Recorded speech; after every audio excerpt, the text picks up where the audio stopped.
There's been a noticeable shift in how Crimson Desert is being talked about recently, and it's largely because Pearl Abyss has finally started going deeper on what the game actually is, rather than just showing impressive footage. A series of recent interviews, including one that focused on boss encounters, ended up revealing a lot more about the world itself, how it functions, how NPCs behave, and what players are actually meant to do moment to moment.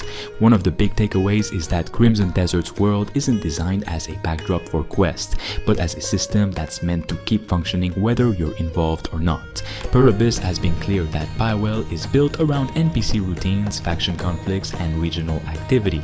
Villages aren't static hubs. NPCs have daily schedules, move between locations, and react to events in the world. If a settlement is attacked or disrupted, that change persists, and the population responds accordingly rather than snapping back to a default state. The interview that highlighted the boss fights also touched on how those encounters are integrated into the world instead of being isolated arenas. Large enemies exist within the environment, not behind a cutscene trigger. Some roam specific regions, others are tied to environmental conditions or story progression. The idea is that running into something dangerous doesn't always mean you're ready for it, and the game doesn't necessarily stop you from trying anyway. Exploration seems to be a major focus here. Pearl Abyss described Pywell as a world filled with layered traversal options, climbing, gliding, grappling, horseback movement, and vertical exploration across cliffs, ruins, and large structures. This isn't a flat map designed to funnel you between markers. A lot of the gameplay footage shows players approaching objectives from multiple angles, including above or below, and using physics systems to their advantage. The studio also emphasized environmental interaction more than expected. Objects can be moved, destroyed, or used during combat and exploration. In the boss-focused interview, they explained that some enemies can't be beaten through raw damage alone. Players are expected to observe behavior, use terrain, exploit weaknesses, or even disengage and come back later. That philosophy applies to the wider world as well. Combat encounters aren't always meant to be cleared immediately. NPCs play a larger role than typical open-world filler. Beyond vendors and quest givers, Pearl Abyss has talked about large-scale battles, where allied and enemy NPCs fight independently of the player. You can join these encounters, influence them, or ignore them entirely. The outcome can affect control of regions, access to resources, and how factions treat you later.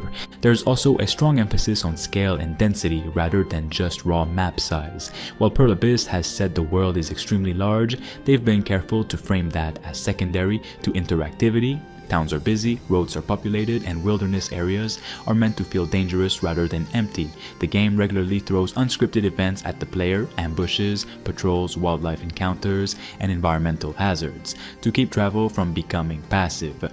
In terms of tone, Crimson Desert sits in an interesting middle ground. It's grounded enough to feel brutal and physical, especially in combat, but it isn't afraid to lean into fantasy elements. Skybound ruins, massive creatures, and mythic threats exist alongside political struggles and mercenary work. The story follows Cliff and the Greymane clan, but the world doesn't revolve around him in the traditional Chosen One sense. The developers have said the narrative is designed to intersect with world events rather than override them. Combat ties all of this together. Beyond bosses, standard encounters still reward positioning, stamina management, and awareness. You can't just brute force everything, and the game doesn't appear interested in becoming a power fantasy early on. Equipment, abilities, and tactics matter, and some fights are intentionally designed to punish bad habits. From a broader perspective, Crimson Desert feels like a project that's benefited from time. It's been delayed, reshaped, and refocused, but what's emerging now looks far more coherent than its earlier MMO-adjacent identity.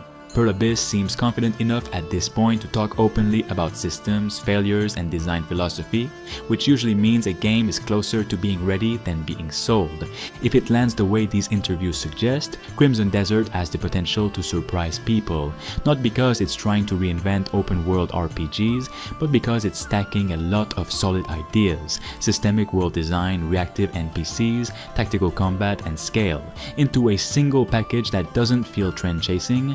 It's still early to call outcomes, but based on what's being shown and said now, this is shaping up to be more than just a visually impressive curiosity. It's starting to look like a serious contender, and possibly one of the quieter breakout games of 2026. There are also a number of additional details from recent interviews that help clarify what Pearl Abyss is actually aiming for with the world itself, and they start to explain why comparisons to games like Red Dead Redemption 2 keep coming up, not in terms of setting but in philosophy. Developers have openly said that one of their main inspirations for Pywell was the idea of a world that feels occupied and reactive even when the player isn't directly engaging with it. Much like Red Dead 2, the goal isn't to overwhelm the player with icons or constant prompts, but to create a space where things naturally draw your attention. You're meant to notice events because they're happening in front of you, not because a marker popped up on the map. Activities in the world are designed to feel grounded in the setting rather than gamified. That includes things like hunting, tracking enemies across regions, helping or ignoring NPC disputes, stumbling into ambushes, or simply following something interesting you see in the distance.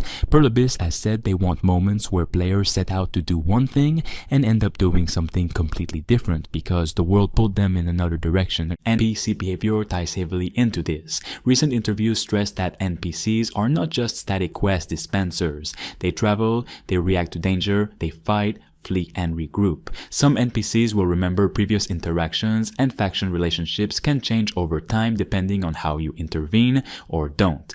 This is especially noticeable during large-scale conflicts, where battles can break out without the player initiating them, and the outcome can change how areas function afterward. Another point that's come up repeatedly is how systems overlap. Pearl Abyss has talked about designing the world so combat, traversal, exploration, and narrative are constantly intersecting. You might be climbing a structure for exploration purposes and suddenly be pulled into a fight or spot a boss-like enemy while traveling and have to decide whether to engage, prepare, or come back later. The game doesn't try to protect the player from danger by design. Traversal itself has gotten more attention in recent breakdowns. Movement isn't just about getting from point A to point B. Climbing, gliding, grappling, horseback riding, and environmental navigation are all meant to feel physical and slightly risky. This reinforces the idea that the world isn't just large, but meant to be navigated thoughtfully.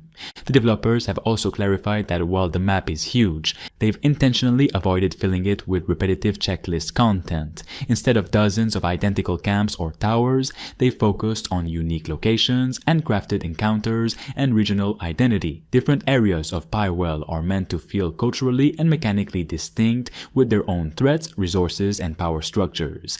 Another interesting detail is how the game handles scale in combat scenarios.